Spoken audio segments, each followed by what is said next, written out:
பார்க்கலாம். கவுண்டமணி அவர்கள் கோயம்புத்தூர் மாவட்டத்துல பொள்ளாச்சியிலிருந்து திருமூர்த்தி மலைக்கு போகக்கூடிய வழியில் இருக்கும் வல்லகுண்டாபுரம் அப்படிங்கிற கிராமத்துல 1939 மே 25 பிறந்திருக்கிறார். இவங்க அப்பா பேரு கருப்பையா, இவங்க அம்மா பேரு அன்னம்மாள். இவருக்கு இந்த அப்பா அம்மா வைத்த சொந்த பெயர் சுப்பிரமணியன் கருப்பையா. தற்போது இந்த ஊர் திருப்பூர் மாவட்டம் உடுமலைப்பேட்டை வட்டத்துல இருந்திருக்கிறது. ஆரம்ப காலத்துல ஸ்கூல் படிக்கும் பொழுதே இவருக்கு நடிப்புனா ரொம்ப பிரியமா, அதனால மேடை நாடகங்கள்ல நடிக்க ஆரம்பித்திருக்கிறாரு. மேடை நாடகங்கள்ல அந்த காலத்துல எல்லாம் ரொம்ப சுத்தமான தமிழ் பேசி நடிப்பாங்க. இவரு ரொம்ப சாதாரணமா எல்லா மக்களும் பேசக்கூடிய பாமர தமிழ்லயே பேசி நடிப்பாராம்.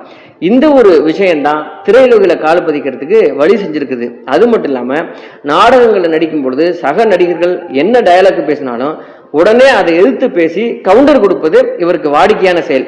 அதனாலேயே கூட நடிச்ச நடிகர்கள்லாம் சுப்பிரமணி அப்படிங்கிற பேரை விட்டுட்டு கவுண்டர் மணி அப்படின்னு செல்லமா